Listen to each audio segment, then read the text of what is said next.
the ones that, if they require power for a medical device, you don't know how long the power is going to be out, especially if you're living upriver. So just some things to be aware of. We have backup after backup, but again, that's what you learn in the military. Megan can attest to that. I know Sarah can attest to that. She's on the team. All of our military, all of our vets that are on FMP have backup plans after backup plans. I can't stress that enough. That's called the emergency action plan on the civilian side. So, and one thing from the chat room, Trip is saying and suggesting that carbon monoxide detectors would be a wise investment. Excellent. Yeah. Every house should have them. I agree. That should be a requirement.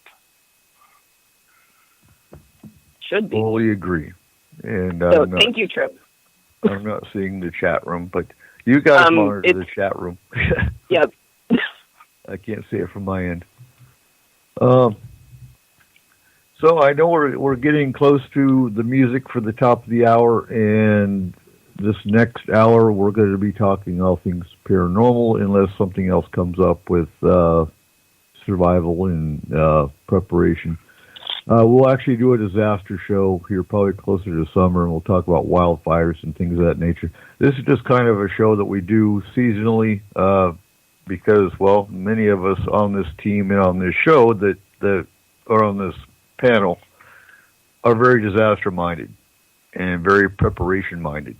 And again, in part, that comes from having a military background, because, well, combat's and the military in general is pretty much the ultimate of disaster preparedness.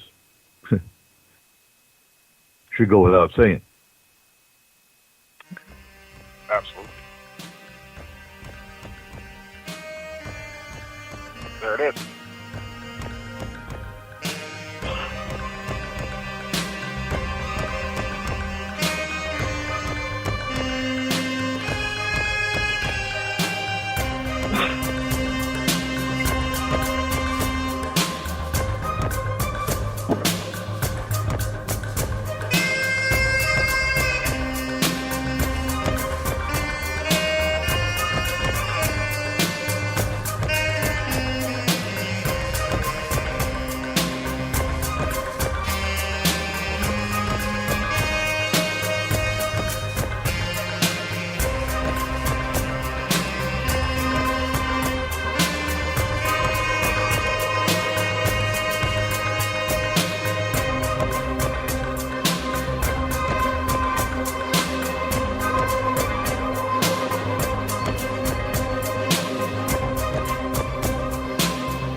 You can advertise your business on Night Dreams Talk Radio, and you will be heard worldwide.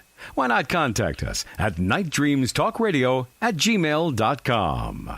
Eric Cooper, S-4 Radio. on Night Dreams Talk Radio Network gets deep into the paranormal. All right, welcome back. You're listening to S-4, the voice of Forest Moon Paranormal. And tonight we were talking winter preparedness. Kind of thought it was important in light of the fact that, well, so far this year, starting in December, we lost about 5 days of power. And when you're living in the mountains, it's kind of important. So, welcome back, everyone. We're back. All right. I got to pull Cole back in real quick. But, you know, like I said in the beginning of the show, it's been a crazy first 2 weeks of the year on the paranormal side. And I want to talk paradrama for a second, just a second, because I'm not going to give these people the time of day completely. But, you know, one of the goals we had coming into 2019 was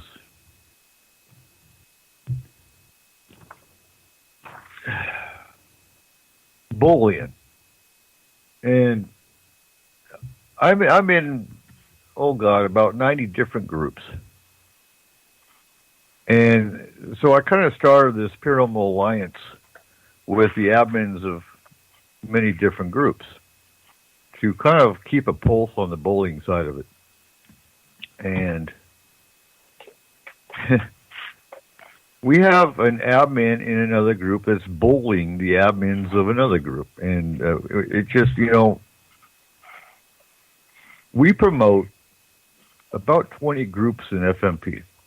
And if it's found out that somebody is bullying, they're not going to get endorsed by our group anymore. That just goes without saying. So what's y'all's thoughts about paranormal bullying? Well, my biggest issue with it is we are a group of people who want not just disclosure, but for people to accept the fact that these things are out there and that we aren't a bunch of idiots. That's a horrible way of putting it, but that's how I would say it. That's the only way I know how to say it. And to sit there and say that another person, like to bully another person that is doing the same thing you are belittling your own function. Like you're belittling your own purpose of this. There's no point to it. No, and it gives the entire paranormal community a black eye. Yeah. It does. And when somebody that's an experiencer sees infighting within paranormal, quote-unquote, leadership, it turns them away. And then where do they go? I mean, that's just the bottom line of it. What do you think, Megan? Oh, man. Okay, so with the advent of Facebook, because this is largely taking place on Facebook. Mm-hmm. So, I'm in some groups that have nothing to do with the paranormal, and there's an insane amount of arguing on those chats, too. And then you look at politics, and you see an insane amount of arguing when it comes to politics. And I think that,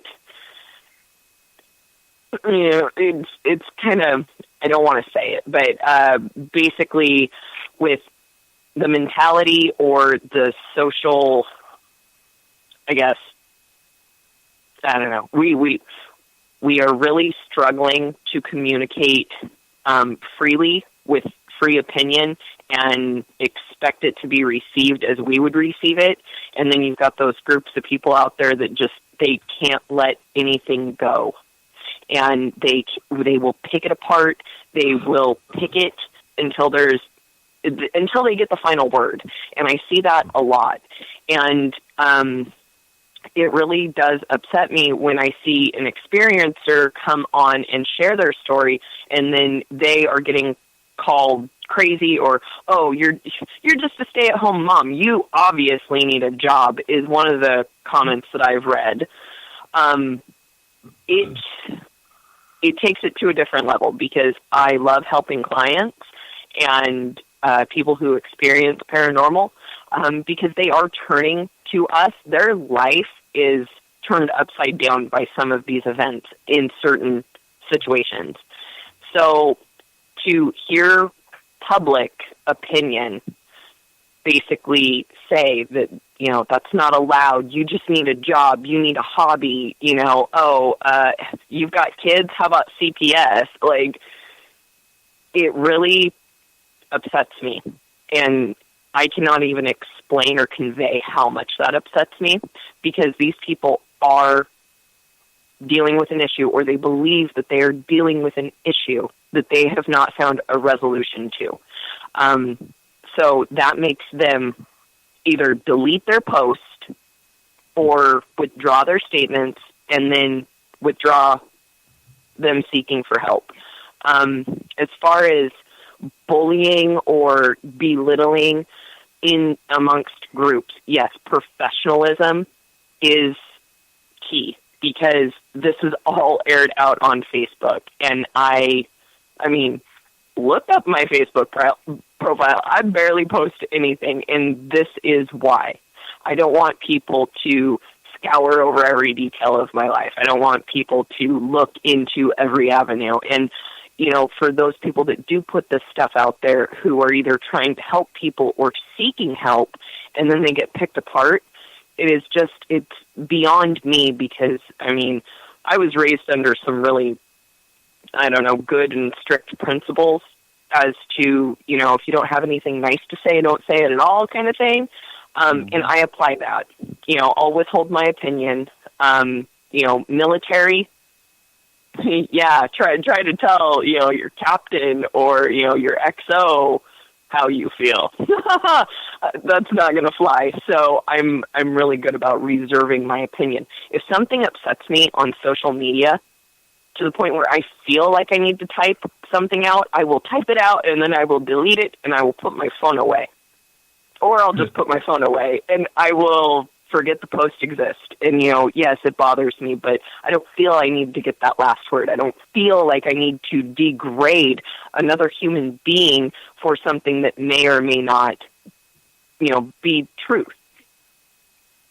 So, if I made any sense at all, that's where I stand.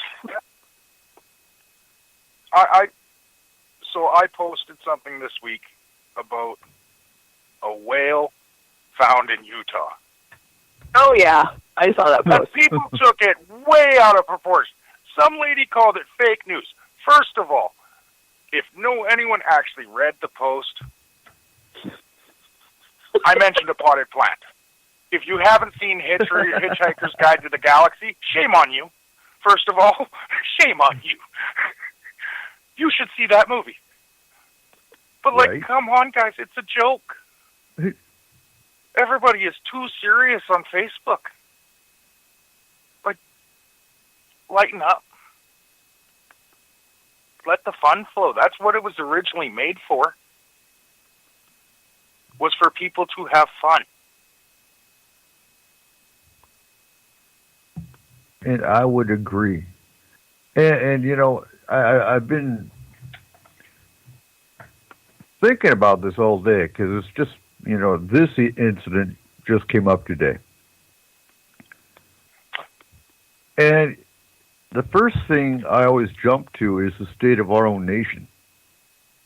And it's torn, divided, hate-filled, but this issue is global, because this particular incident, one person wasn't even in the United States, the other one was. And it's escalating. So it's not even just you can't blame the hate in our own country. It's a global issue.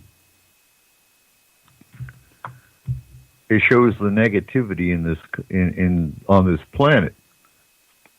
And when you